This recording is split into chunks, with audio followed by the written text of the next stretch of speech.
Hey everyone. Tonight we're diving into the cozy bedroom life of a 1970s child. Not the big political events or disco dance floors you usually hear about, but the small, everyday comforts of a kid's room.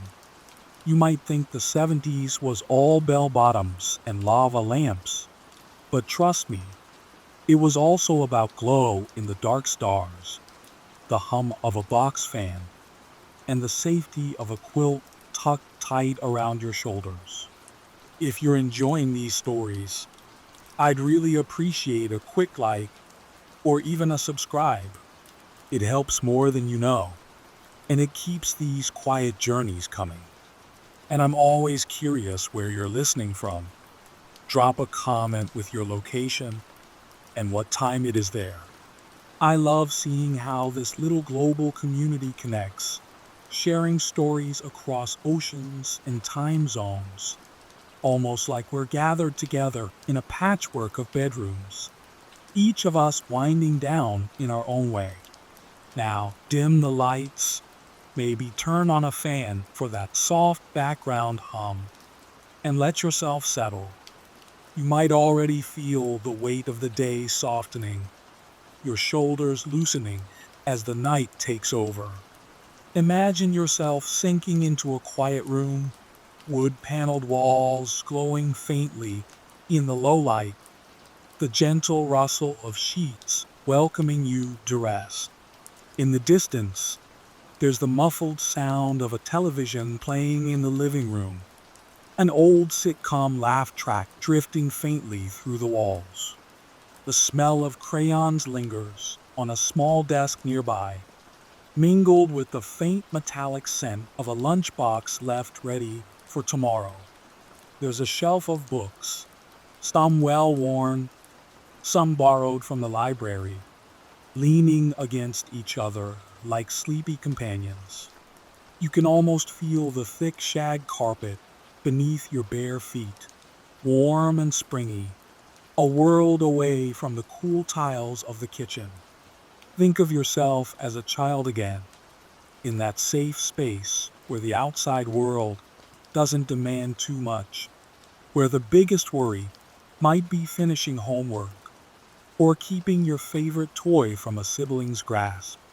The room becomes a little universe of its own. Posters on the wall catch the lamplight, maybe a superhero, maybe a rock band, maybe just a colorful pattern. Each one feels larger than life, sparking daydreams before bed. There's something deeply comforting about the rituals of those nights. Maybe you remember the feeling of being tucked in, the quilt pulled snug under your chin. Perhaps you recall listening to a story you read in a soft voice, or simply the reassuring murmur of adults talking in another room.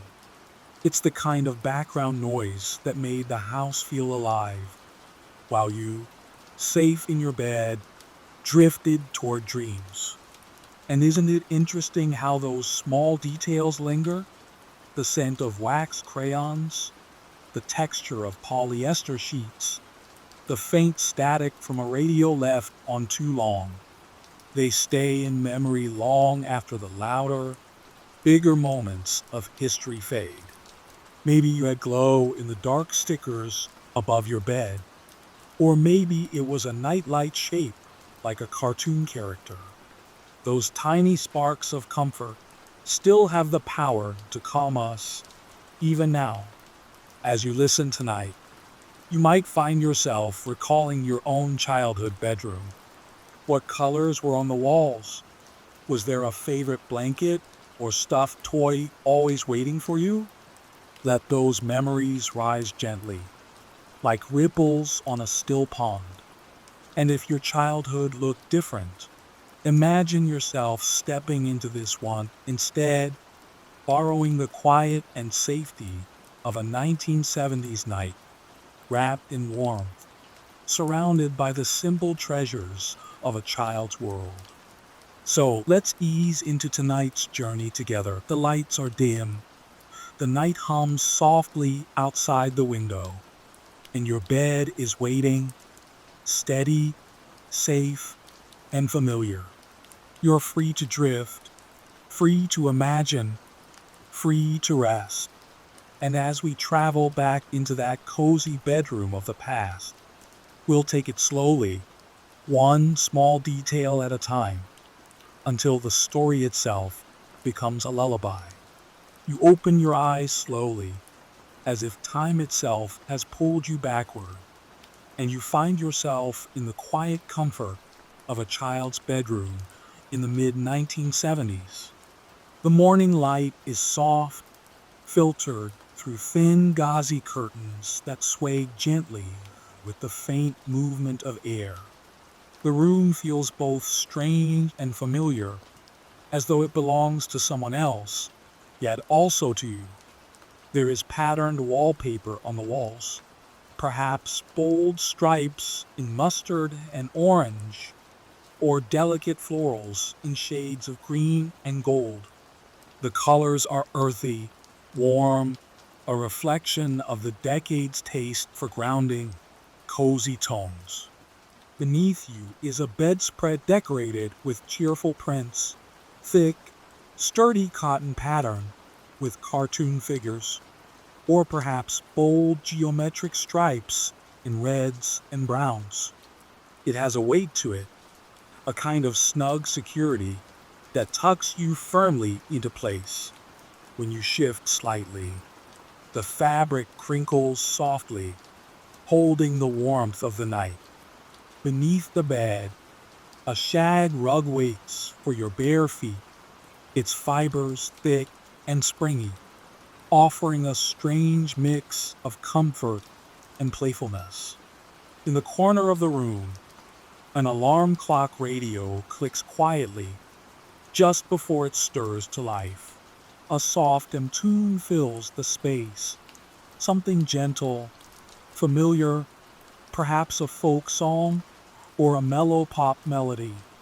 The sound is tinny but warm, the kind of background music that feels safe and steady, like a voice reminding you that the world outside is waking up too.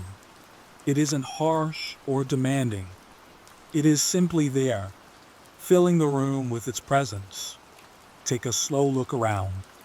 The walls are broken up by wood paneling, cool to the touch, their faint scent woody and dry. A small desk or dresser is crowded with treasures, a stack of books with cracked spines, a row of plastic toys, maybe a lunchbox decorated with a favorite cartoon character. The smell of plastic lingers faintly, the curious newness of toys mixed with the waxy scent of crayons. Each object carries a story of play, of comfort, of simple ownership in a child's small world. The air itself feels different. There's a stillness that belongs to mornings, when the house is just beginning to stir. Somewhere far away, you might hear the muffled sound of a parent moving through the kitchen, or the shuffle of a sibling in another room. The house is alive, but in a sleepy, gentle way. The bedroom feels like a cocoon, separate from those outside movements, a private universe shaped entirely by childhood imagination. Perhaps you notice posters tacked to the wall. They might be superheroes in bold colors, or a pop band gazing down with confident smiles. Each one seems impossibly large to a child's eyes, like portals into bigger worlds. A lava lamp might glow faintly in the corner, its blobs of color suspended in slow dance, even in daylight. Or maybe it's just a simple nightlight left from the night before, still glowing faintly against the patterned walls. The slippers by the bed are waiting, soft and slightly worn, their fuzz inviting against chilly morning air. When you slip your feet inside, the texture is warm, cushioning, as if the shoes themselves remember the shape of your toes. The rug beneath your feet feels alive with texture, fibers brushing gently against your skin. Everything around you is designed to feel comforting, a world built small enough to belong entirely to you. This was the 1970s suburban dream in many places. Middle class families creating safe, cozy homes filled with both practicality and personality. Furniture was sturdy, colors were bold, and children's rooms were encouraged to reflect their imaginations. There was a pride in shaping a home environment that felt modern, comfortable, and nurturing. Bedrooms, especially, became sanctuaries where kids could retreat, surrounded by toys, books, and small treasures that gave them identity. Imagine the morning as it unfolds. The curtain glows brighter with the rising sun, the pattern of light shifting slowly across the wallpaper. You hear the faint rustle of sheets as you sit up, the bedspread crinkling beneath your hands. There's a softness to everything, a rhythm that feels unhurried. The world outside may be moving quickly, traffic on the road, headlines in the newspaper, but inside this room, time stretches, allowing you to linger in the small details. Can you picture your own childhood room?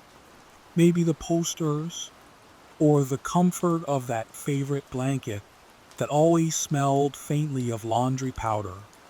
Perhaps you had a toy that was always nearby, worn smooth at the edges from being carried everywhere.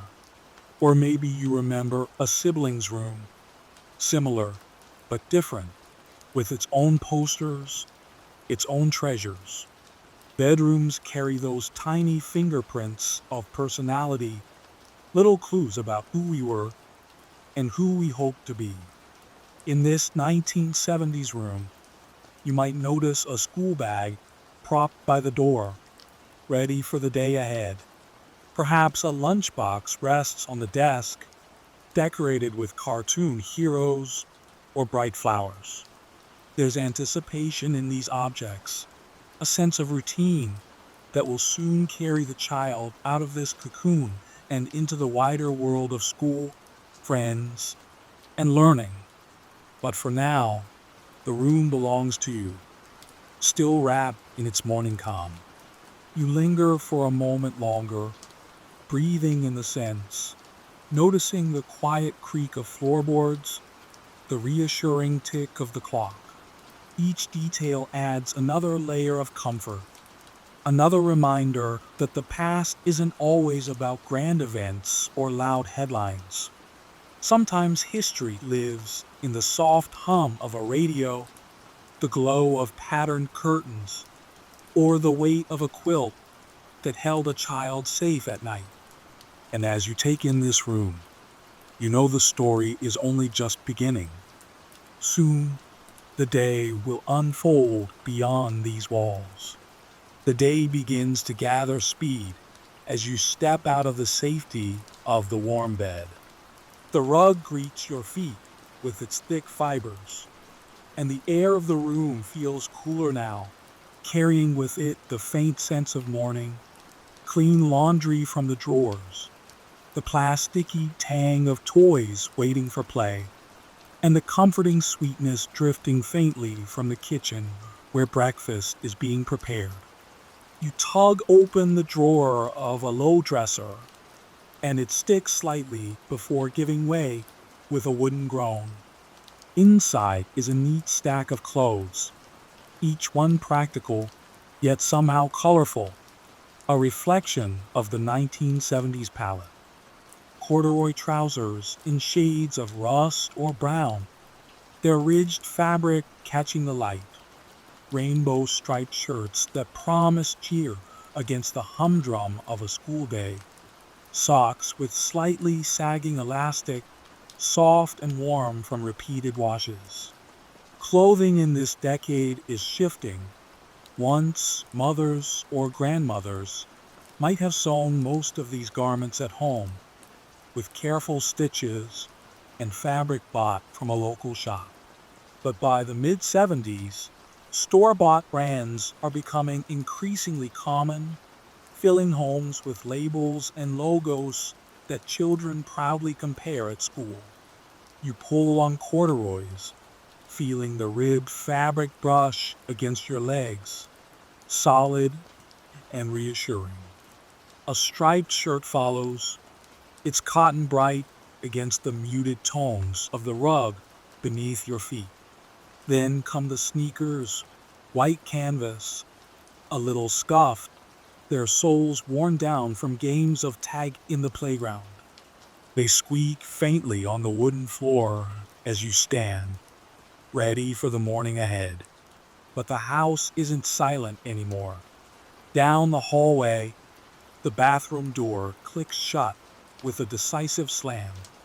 A sibling has claimed it first.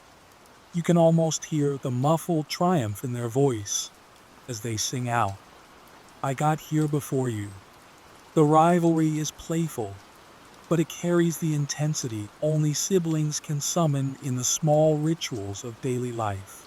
You wait impatiently, tapping your sneakered foot on the rug, listening to the splash of water, the rattle of toothbrush in glass. When at last the door opens, steam curls into the hallway, carrying the clean, sharp scent of bar soap. The mirror inside is fogged, the towel damp from quick hands, and faces washed in a hurry. You step into the bathroom, the cool tiles biting at your feet as you claim your own turn. The bar of soap is smooth and faintly slippery, its scent both medicinal and comforting. Water rushes cold at first, then warming as you splash your face awake. A comb scrapes gently through your damp hair, pulling it into place with a rhythm that feels almost ritualistic. For a moment, you stare at your own reflection, hazy in the mirror, a child readying themselves for the world beyond the bedroom. In the kitchen, the rhythm of the morning continues.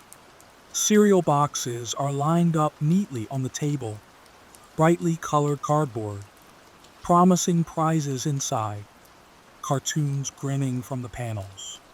You pour yourself a bowl, the clatter of dry flakes filling the air before milk swirls in, cooling everything to a sweet, soggy comfort. The crunch is loud at first, then softens as each bite melts away. The kitchen smells of toasted bread, of margarine, of the faint aroma of instant coffee drifting from a parent's mug.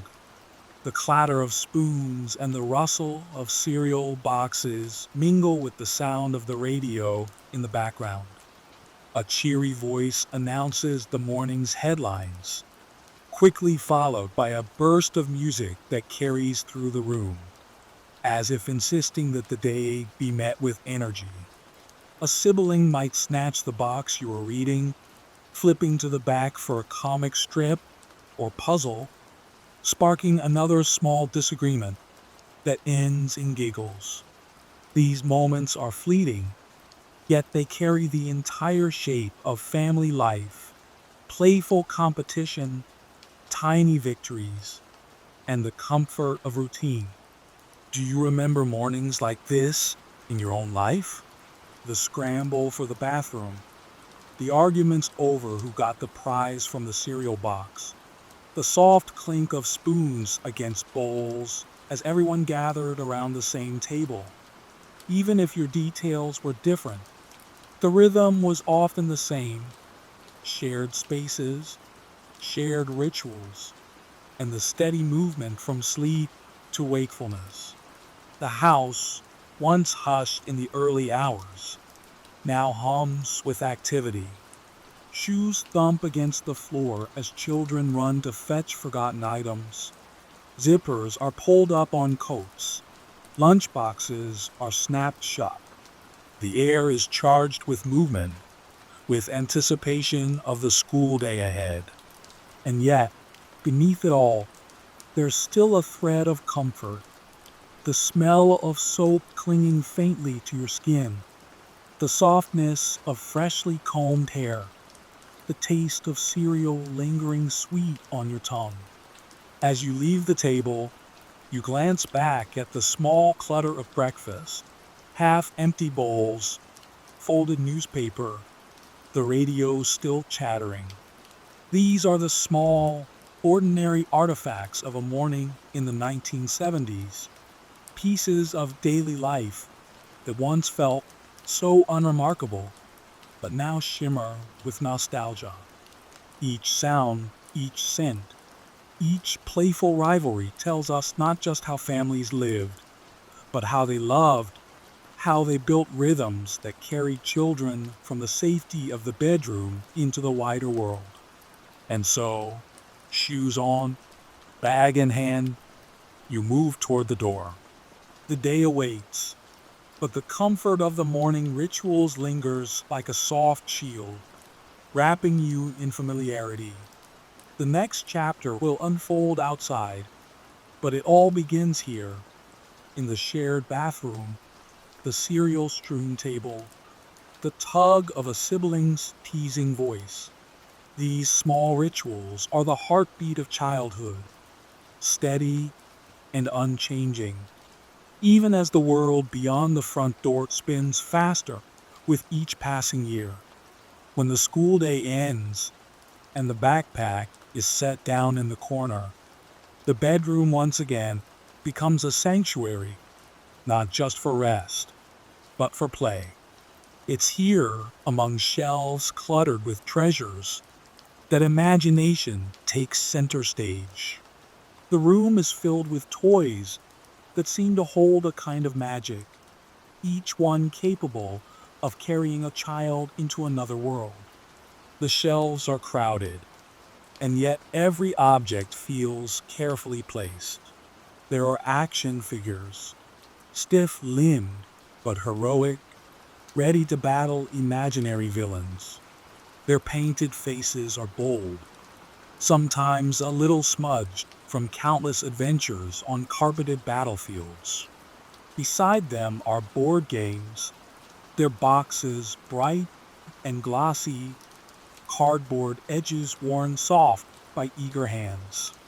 The smell of cardboard and ink is distinct, something between paper and glue, and when you lift the lid, the scent greets you like an old friend.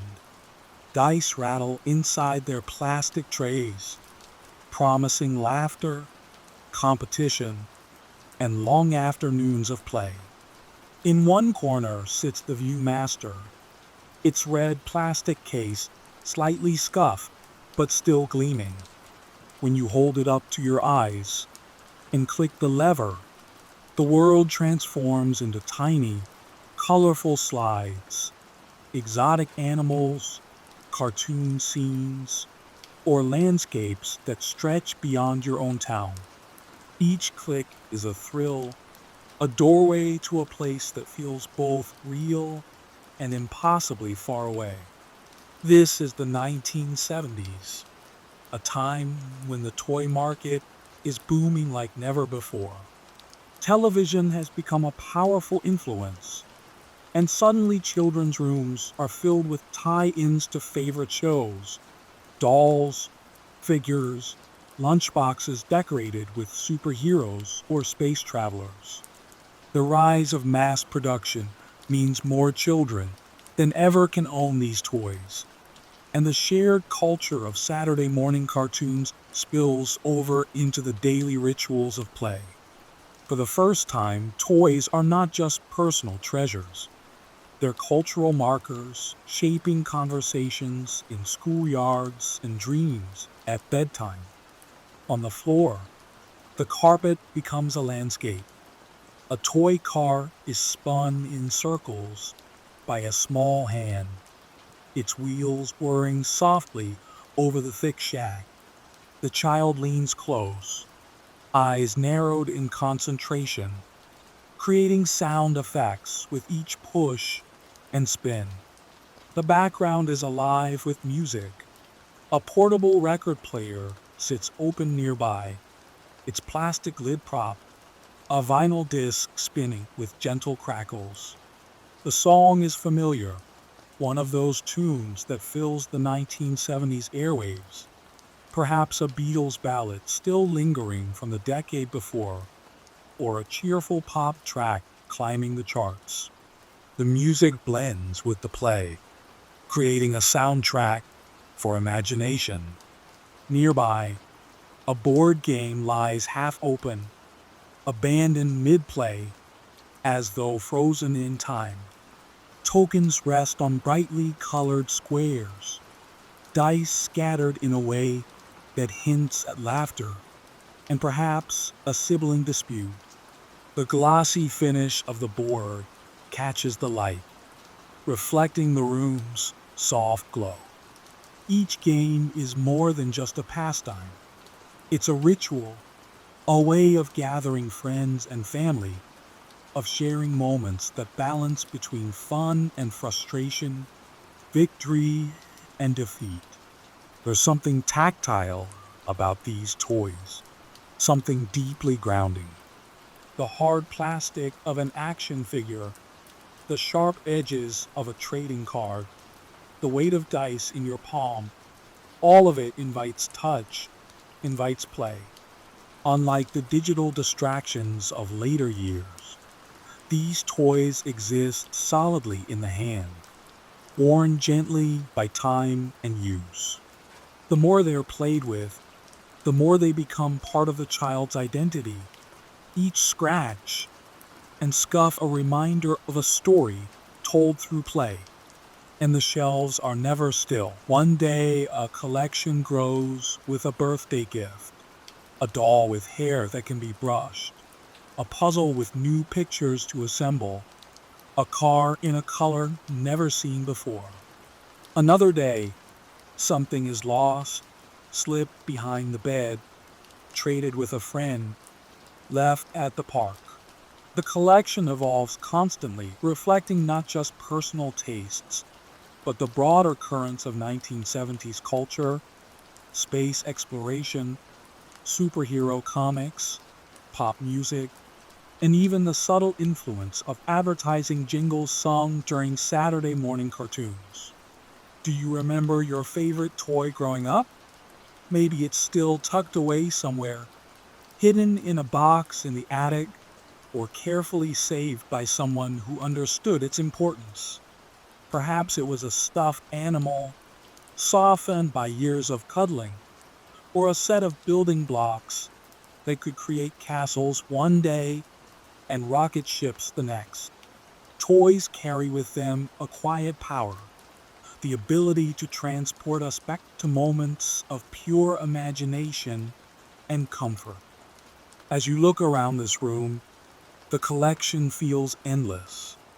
Posters on the wall echo the same heroes found in the toy chest.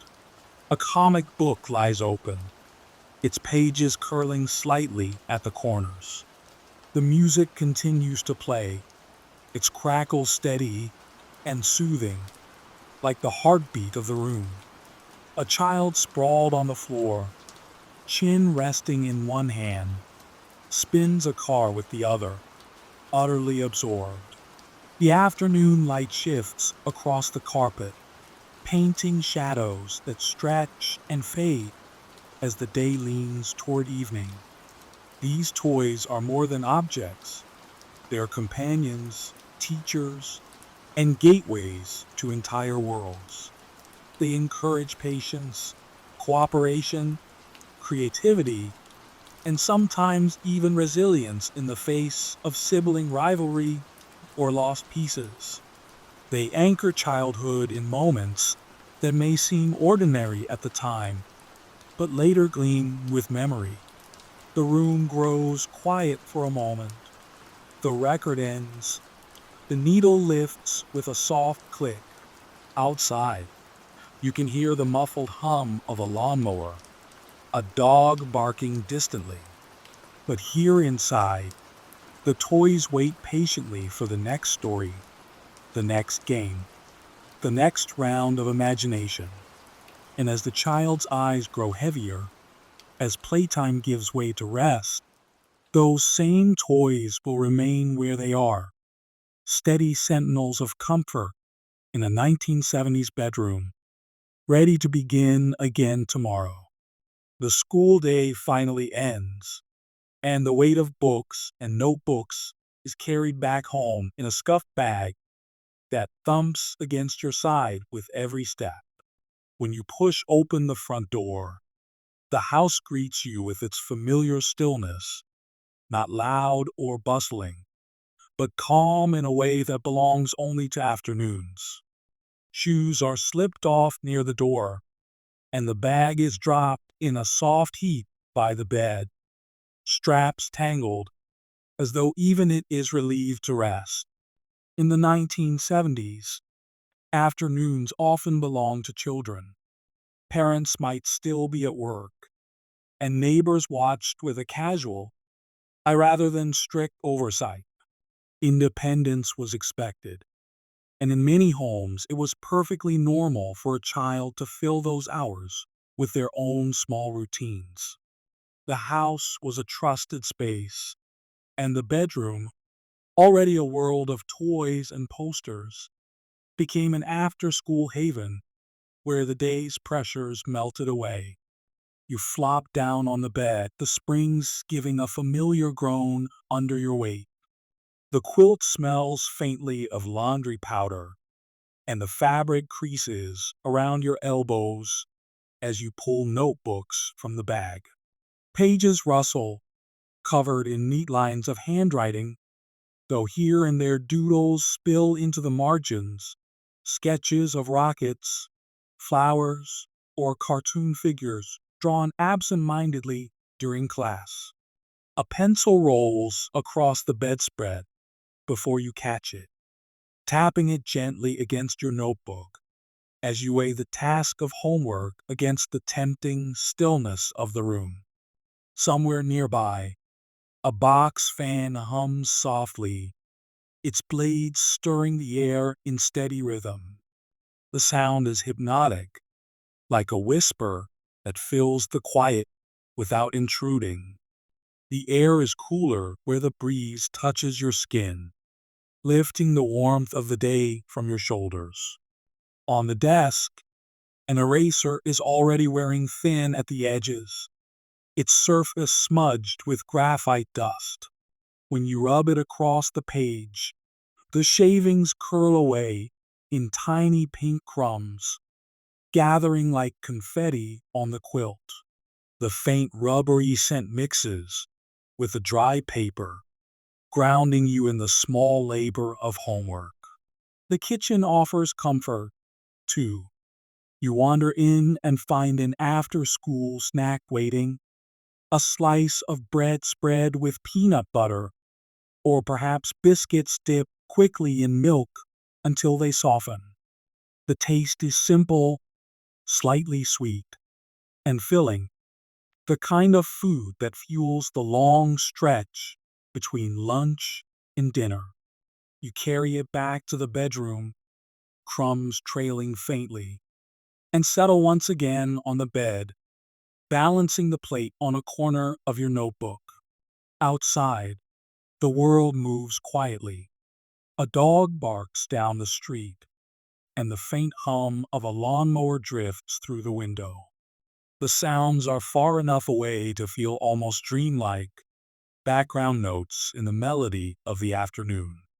Inside, everything slows, the ticking of a clock, the scratch of pencil on paper, the soft clatter when you reach for another bite of your snack. Do you remember afternoons like these? When the house felt like it was entirely yours? When no one hurried you except the ticking of the clock? Perhaps you remember the way the sunlight slanted differently through the window at that time of day, warmer, softer, casting golden stripes across the carpet. Or maybe you remember the way doodles filled the edges of your notebooks until the lines of schoolwork seemed to frame little bursts of imagination. The 1970s child often carried a quiet responsibility in these hours. There were chores to be done, perhaps, or siblings to watch. But there was also freedom, the gift of time to read, to draw, to sprawl across the bed, with music playing low in the background. It was a balance between structure and independence, a rhythm that shaped resilience and imagination all at once. As the afternoon deepens, the fan's hum grows almost lullaby-like. Homework pages fill slowly, the doodles spreading wider as concentration drifts. The snack is finished, the last crumbs brushed away. The house remains steady, a cocoon of quiet before the evening brings parents home, before dinner fills the kitchen with richer smells and louder voices. For now, though, the bedroom holds you. The soft quilt beneath, the faint taste of milk on your tongue, the gentle sound of pencil against paper. This is after school quiet time, an ordinary hour that, in memory, glows with a kind of peace. And as the day drifts on, you carry that calm with you, a small treasure of independence from a 1970s childhood.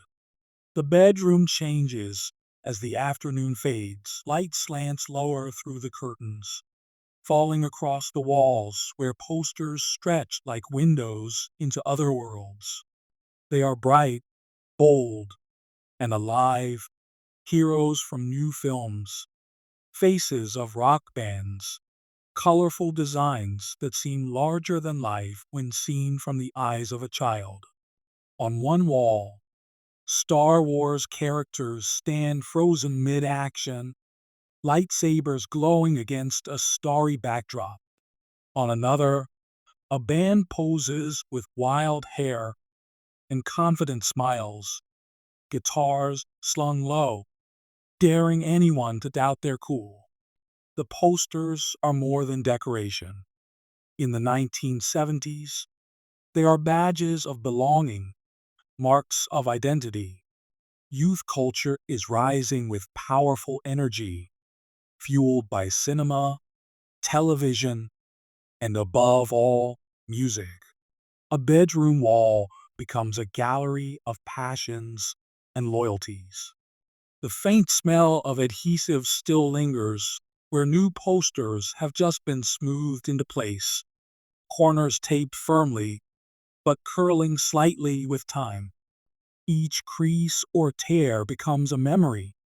Perhaps a friend helped put it up, or perhaps it was traded for at school with quiet pride. On the floor, a record spins on a simple turntable. The needle drops with a soft crackle, and the sound begins. Warm, imperfect, filled with tiny static pops that make it feel alive. The voice of a singer drifts through the room, carried on vinyl grooves, steady and comforting. Radios bring music too, voices and melodies that cross oceans and borders. But the record feels personal, tangible. Its sleeve rests nearby, artwork splashed across the cardboard in vivid colors, inviting you to stare as the music plays. You lie on the carpet, chin resting on folded arms, headphones pressed close against your ears. The world outside fades to nothing. The song is everything now, the beat like a heartbeat, the lyrics stirring ideas and feelings you can't quite name yet. You close your eyes, and the bedroom walls dissolve.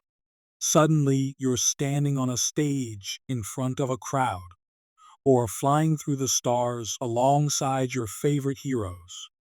Daydreams bloom in rhythm with the music, unspooling like films of the imagination. Do you remember the first poster you hung in your own room? Was it carefully chosen, saved up for, rolled gently into a paper tube, and carried home like treasure? Or maybe it was torn from a magazine, smoothed across the wall despite its creases, a secret signal of who you were becoming.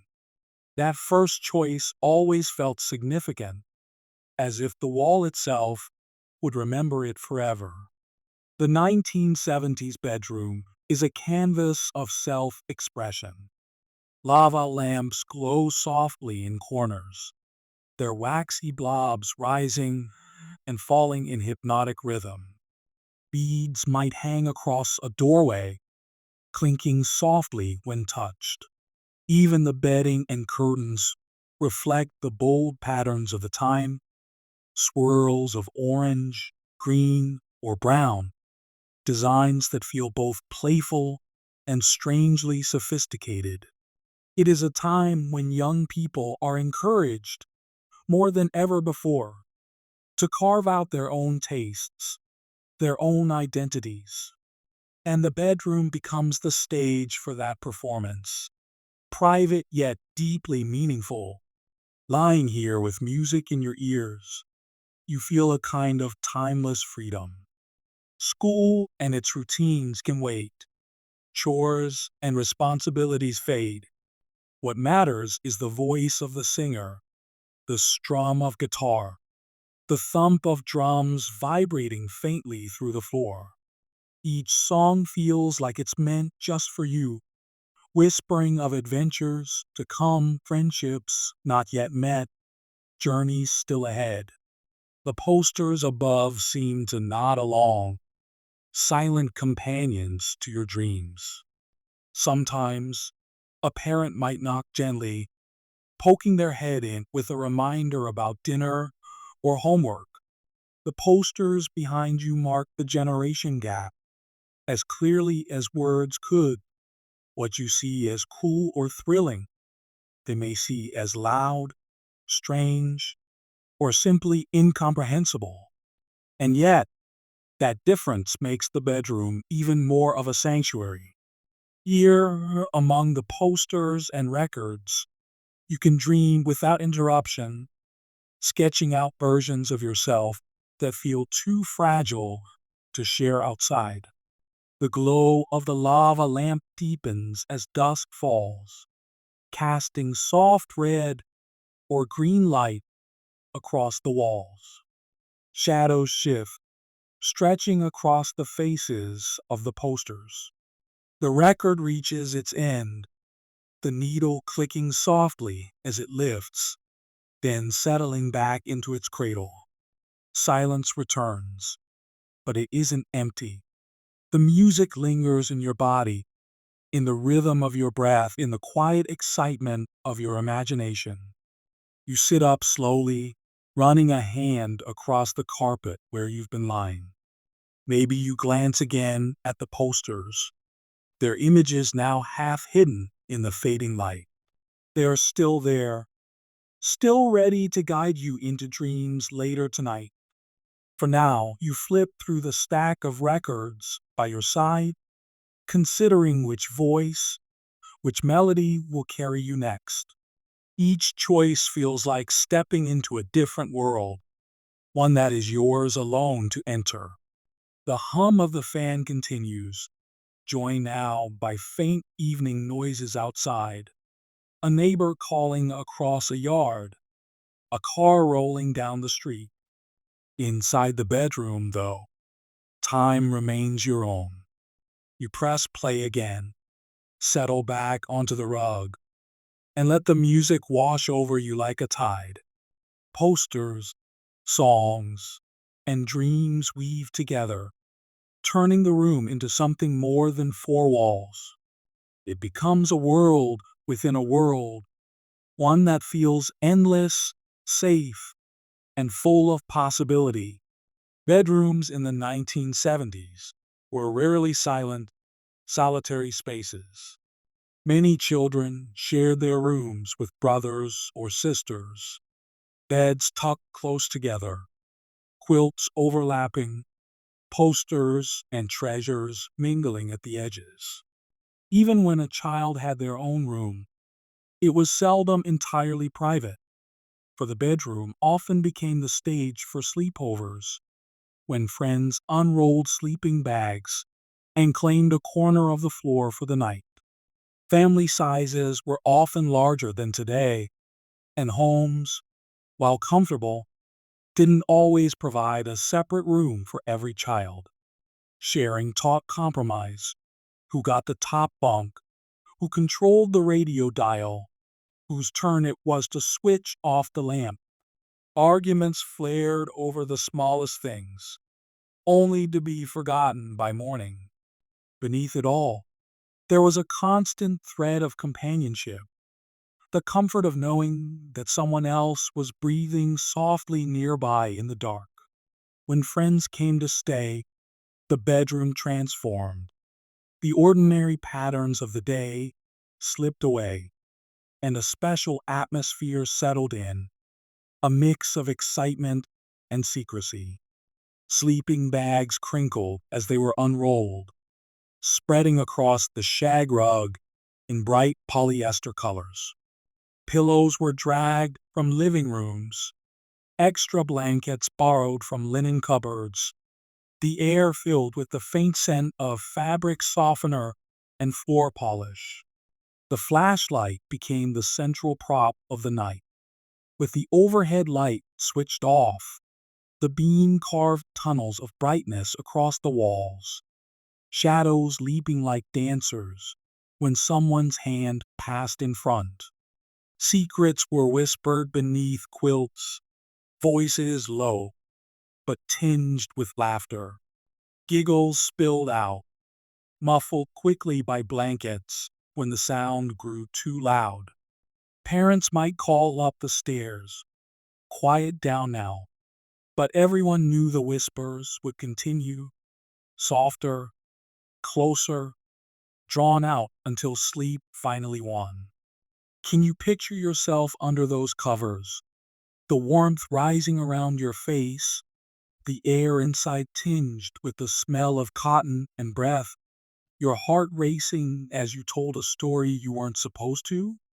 Maybe it was a ghost tale learned from an older sibling, or a confession about a crush at school, or simply silly nonsense that made everyone shake with laughter.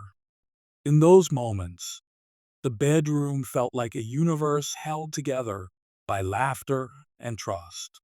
The crunch of sleeping bags added its own music to the night. Every shift and roll made a sharp, plasticky sound that seemed loud against the stillness. Yet it was oddly comforting, a reminder that friends were close, that no one was entirely alone. The beam of the flashlight drew patterns on the ceiling, traced circles around posters of bands and superheroes, casting familiar faces into new, playful shapes. Sleepover culture in the 1970s carried its own traditions. There might be bowls of crisps or popcorn passed around before bed, sticky with salt or sugar that clung to fingertips. Perhaps a parent allowed a late night treat, a bottle of fizzy drink, the fizz tickling your nose as you took quick sips. Games stretched long into the evening, board pieces clicking softly against cardboard, dice rattling before rolling across the carpet. Each turn, each laugh, extended the magic of being together, of stretching the day far past its usual limits. Even siblings who quarreled over chores and toys by day often found a gentler rhythm at night.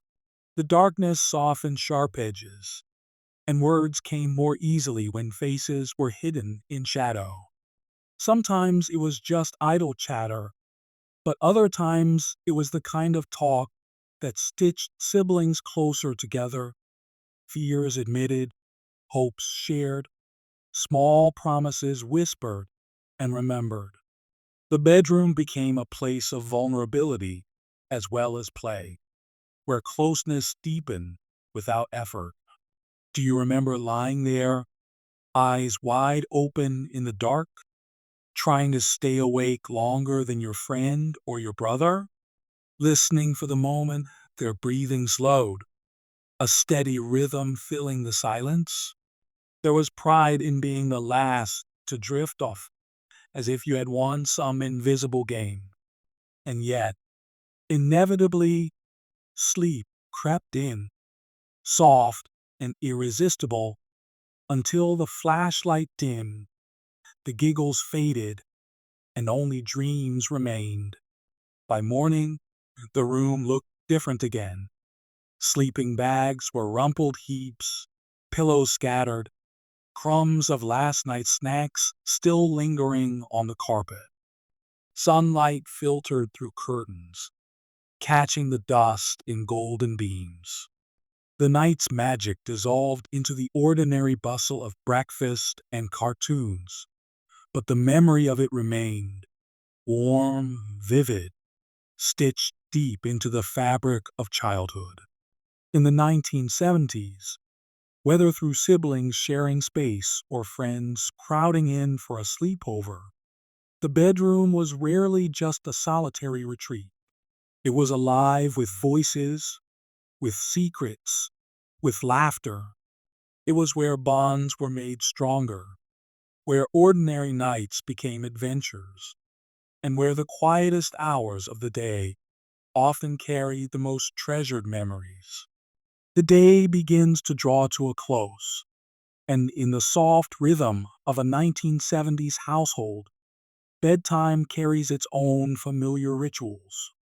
Dinner is long finished, dishes stacked neatly in the kitchen, and the glow of the television has faded into the background. A gentle stillness settles across the house, signaling that the long stretch of night is near.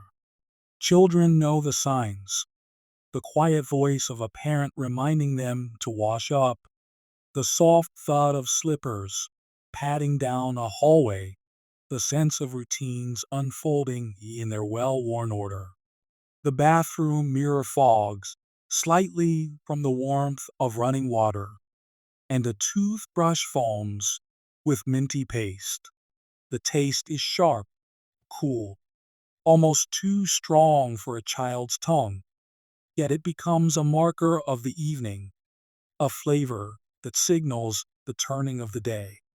Cups clink as water is swished and spat, and small hands reach for towels patterned with stripes or flowers, the cotton rough from many washings.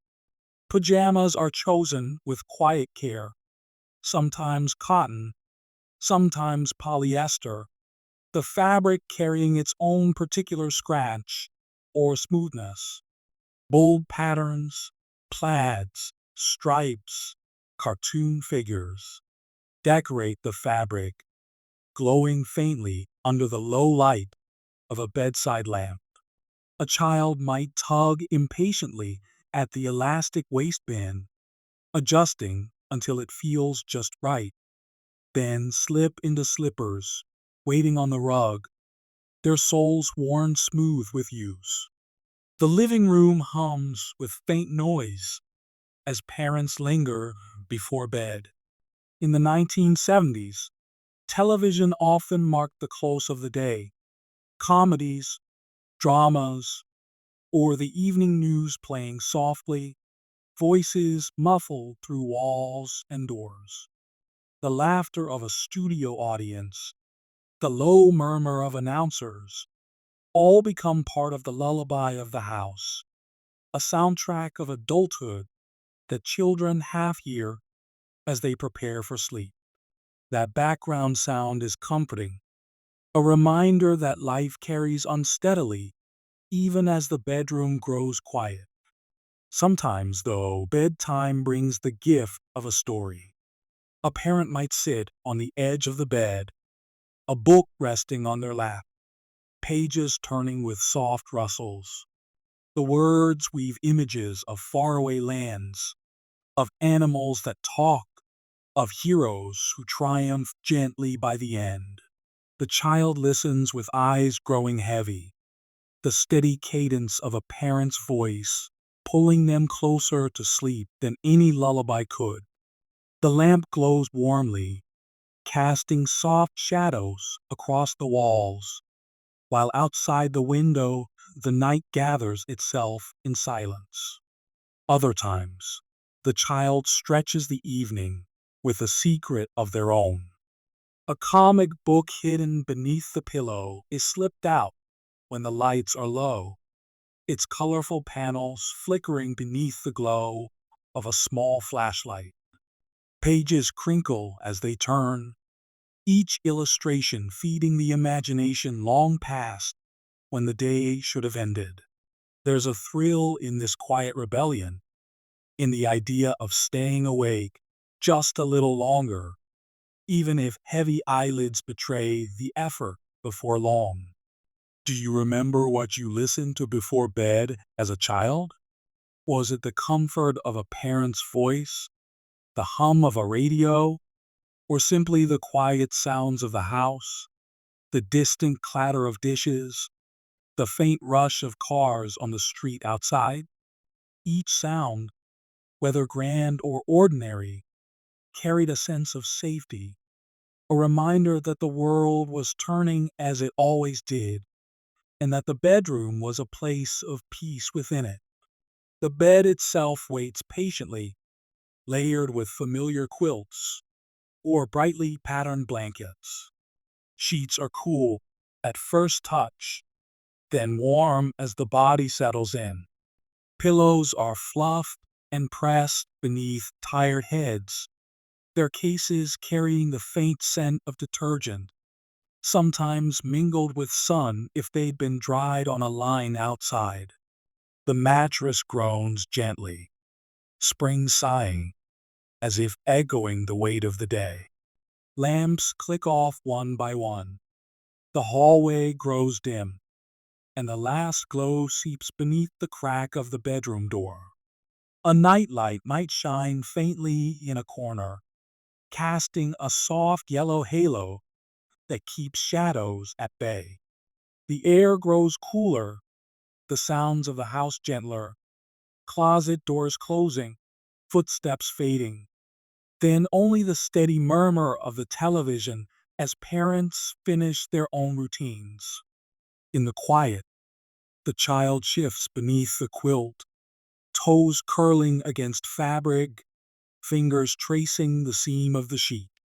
Thoughts drift lazily, neither fully sharp nor fully gone, the mind wandering through memories of the day and wishes for tomorrow.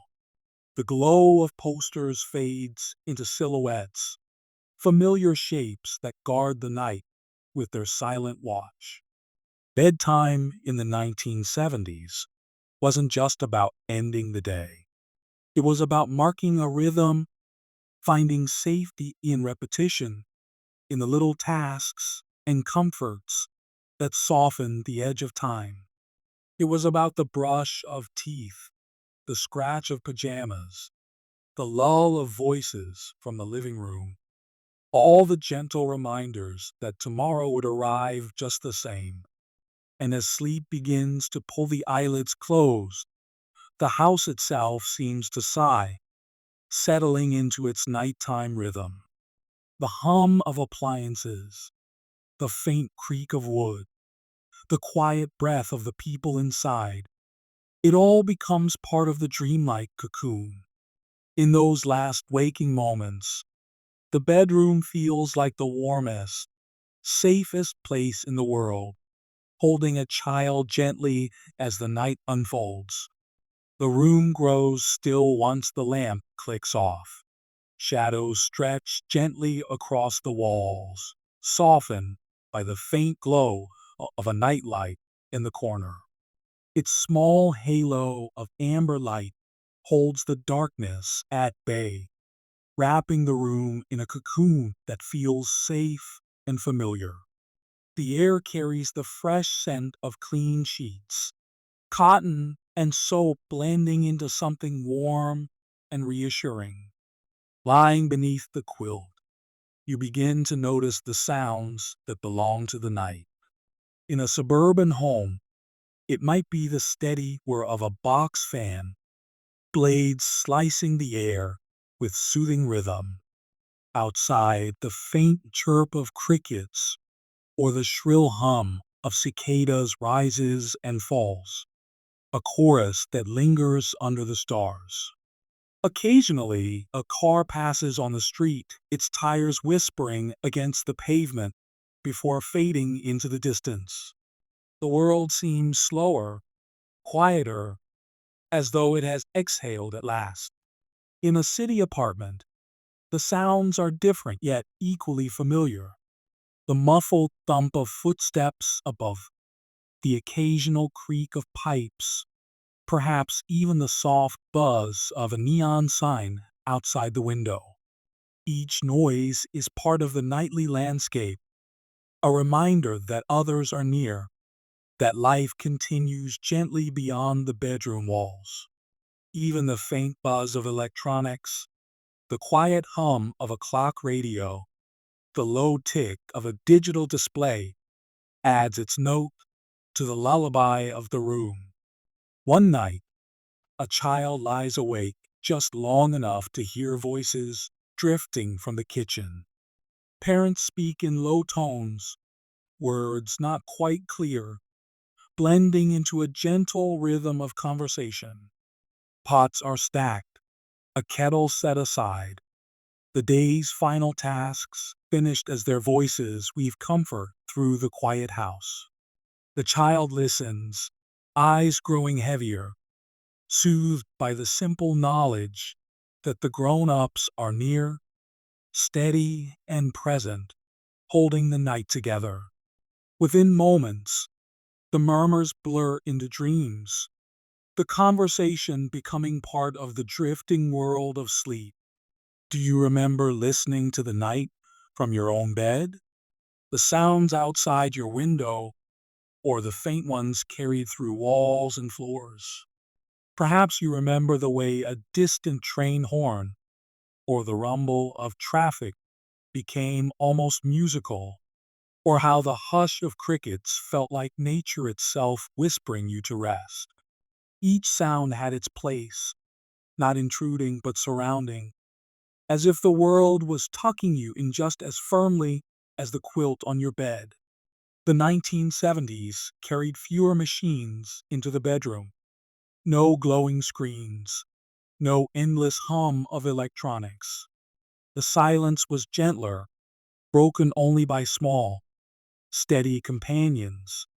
The buzz of a clock, the tick of hands turning, the occasional click when the thermostat shifted. In that quiet, the body settled more easily, lulled by rhythms both human and natural. The night deepens. Curtains stir slightly with the breeze from the fan, shadows shifting across posters on the wall. The smell of laundry lingers on the pillowcase, crisp and faintly sweet. You shift once more, pulling the quilt higher, tucking it beneath your chin. Outside, the world hums softly, but inside the room, there is only safety, only rest. As your eyes close, the sounds blend together into a single hush. The murmur of parents in another room, the chorus of insects, the hum of the fan. Each note is familiar, steady, a reminder that night always comes, and with it, the comfort of home. Sleep arrives not with a rush, but with a gentle drift, carrying you from the sounds of the waking world into the quiet music of dreams. The house has settled into its deepest quiet, and the small bedroom, lined with posters and toys, has given way to a softer, stranger landscape. Sleep arrives gently, not as a sudden drop, but as a drifting, like slipping into a tide that carries you further from the shore of waking life. Beneath the quilt, warm and weighty, the body rests while the mind stretches outward, weaving together pieces of the day with threads of wonder. Dreams begin in the familiar. The comic book left half finished on the nightstand. The toy spaceship balanced carefully on the shelf. The poster of a superhero gazing down from the wall. All these details glow faintly as the eyelids close. They transform, bending into new shapes. Soon the toy spaceship grows to fill the sky, its plastic sheen replaced by shimmering steel. The superhero poster ripples like fabric and then steps free, larger than life, ready to lead the way. The imagination of a child in the 1970s is fed by the great banquet of popular culture: comic books, Saturday morning cartoons, TV shows filled with detectives, cowboys, and astronauts. In dreams, all of them mingle, mixing into stories no television screen could contain. One night, the dream begins with the sensation of weightlessness. You are floating, quilt still wrapped snugly around your shoulders, but no longer tied to the mattress below. The room itself melts away, replaced by a vast stretch of stars. The toy rocket you played with earlier now hovers before you, door open, waiting. Inside, the hum of imaginary engines thrums in your chest, and you step forward, carried by the same daring you felt while spinning its wheels across the carpet that afternoon.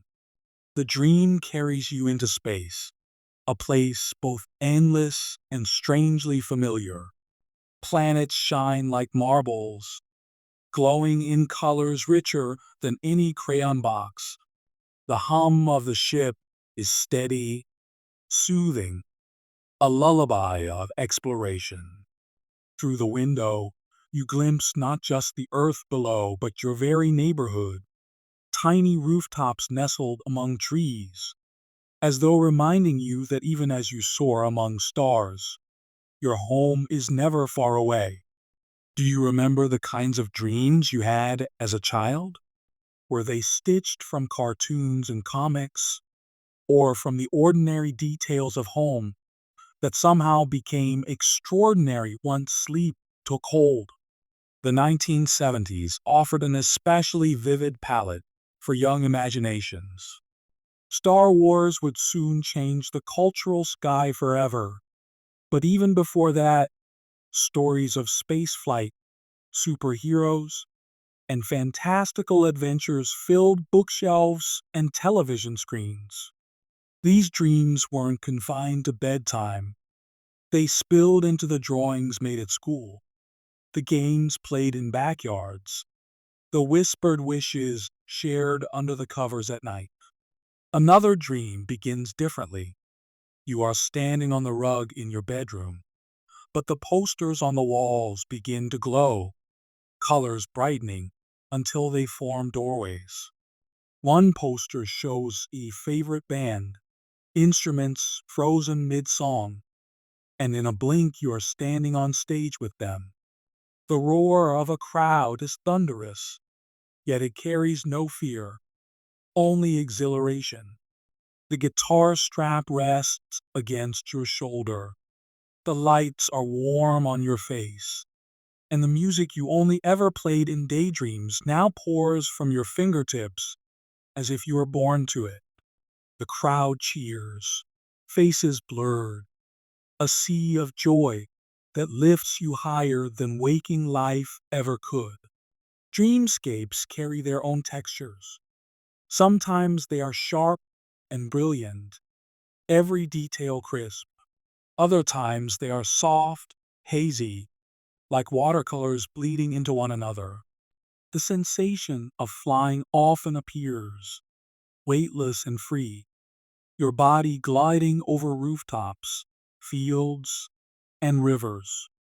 The quilt seems to come with you, like a trusted companion, its familiar weight pressing just enough against your shoulders to tether you gently to the safety of bed. Even in the wildest dream, a child knows, somewhere deep down, that home is waiting when eyes open again. In the 1970s, dreams often mirrored the world of television and film. Cowboys still rode across the plains in reruns. Detectives cracked mysteries in smoky cities, and animated animals sang their way through adventures. A child could drift from one style to another in a single night, astronaut in one moment, caped crusader the next, then suddenly sitting at a table with cartoon friends who laughed as if they were real. The boundaries between waking imagination and sleeping dreams blurred, each fueling the other in endless loops of creativity. Sometimes the dream is quieter. Instead of adventure, it offers comfort. You find yourself in an endless field, the grass high and golden, the sun setting in shades of pink and orange. Friends from school are there, siblings too, running ahead, but always glancing back to make sure you follow. Laughter echoes, soft and far away as though carried on the wind. There is no hurry, no task, only the joy of being present in a world where nothing is demanded of you. That, too, is the gift of dreams, to provide rest not only for the body, but for the spirit. Do you remember waking from such dreams, your heart still racing, or perhaps your cheeks warmed by an invisible sun? Maybe you carried the feeling with you into the morning, telling friends at school or scribbling it into a notebook, trying to hold on to the magic just a little longer. Childhood dreams have a way of feeling larger than life, as though they carry truths that adulthood sometimes forgets. As the night deepens, dreams continue to unfold. Some are silly, filled with nonsense that makes perfect sense in sleep. Others are adventurous, filled with daring feats that would be impossible in waking hours. And some are tender, stitched together from the small comforts of daily life, a parent's voice, a favorite toy, the steady hum of the fan. The quilt remains, always grounding. Its fabric is the thread that ties the dreamer to the bed, a reminder that no matter how far the imagination flies, the child is safe, wrapped, and at rest. The weight of it presses lightly, a soft anchor in the sea of night.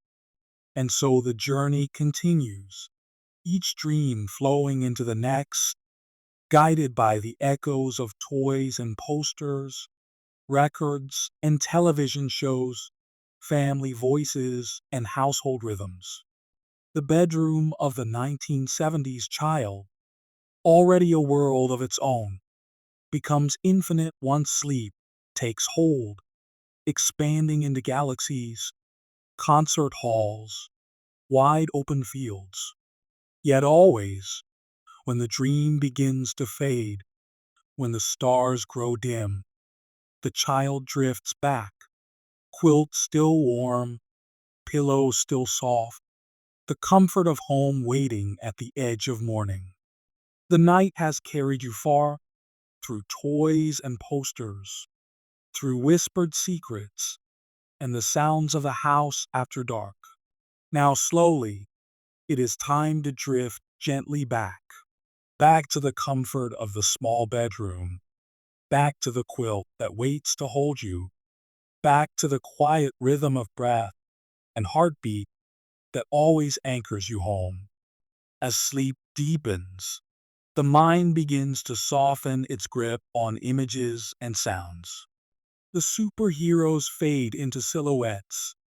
The spaceships close their doors. The records stop spinning. Yet what remains is a feeling, one that does not belong only to the 1970s, but to childhood itself. The safety of being in a room that feels entirely yours. The sense that the world beyond the walls can wait while you rest in the glow of your own little universe. You stir slightly, adjusting against the pillow, and feel the familiar warmth of the quilt pressing down with its quiet reassurance. It has been with you through the evening, a constant companion, and now it becomes the final touchstone of the night. Its fabric smells faintly of sun-dried cotton, perhaps even carrying the echo of a breeze that passed through it on a clothesline earlier in the week. Your fingers trace its edge almost without thought, and in that small gesture is all the safety you need. Morning light has not yet arrived, but it is waiting at the edges of the horizon. You can imagine how it will look when it comes, thin golden rays slipping between the curtains, softening the colors of posters, touching the corners of the rug. Perhaps a bird will call outside, its song high and cheerful, or the distant rumble of a car will stir the quiet. These ordinary sounds are as steady as the ticking of a clock, reminders that life always circles back, that night gently becomes day again. Do you notice how these comforts stretch across generations? The details may change, the posters on the wall, the shows on the television, the toys scattered across the floor, but the feelings remain. A child in the 1970s settles into bed with the same simple rituals as a child today. The brushing of teeth, the choosing of pajamas, the soft voices of parents in the next room. The world outside might shift with its fashions and its news, but the bedroom endures as a place of constancy, a shelter where the body rests and the mind dreams. It is easy to forget that. Adults carry so much noise with them, responsibilities, deadlines, the endless demands of the day. Yet when we look back, it is not the noise we remember most clearly. It is the quiet, the quilt tucked under the chin, the faint hum of a fan, the smell of clean sheets, the way a parent's footsteps pause just long enough to peek through the door and whisper, "Good night." Perhaps your own childhood room comes back to you now. Do you remember the feeling of waking up on a Saturday morning, light streaming in, the whole day ahead, and no hurry to rise? Do you remember how your posters seemed to shift with the sun, colors glowing brighter in the afternoon, shadows stretching long across the walls by evening?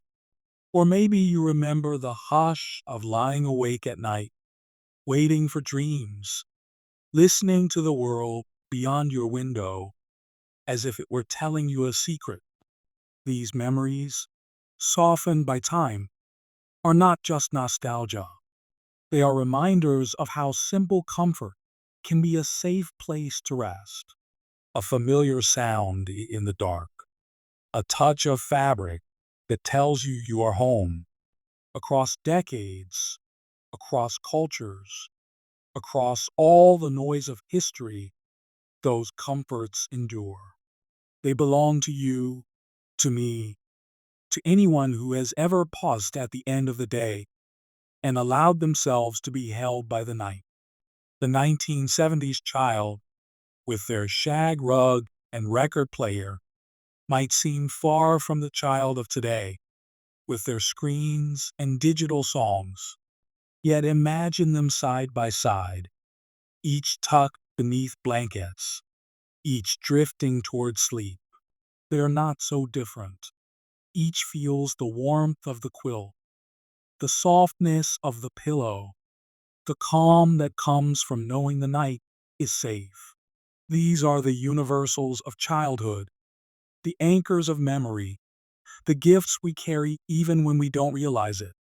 And so, As this story draws to its gentle close, you can let yourself rest in that truth. You can picture the small bedroom with its striped bedspread, its shelves of toys, its posters curling slightly at the edges.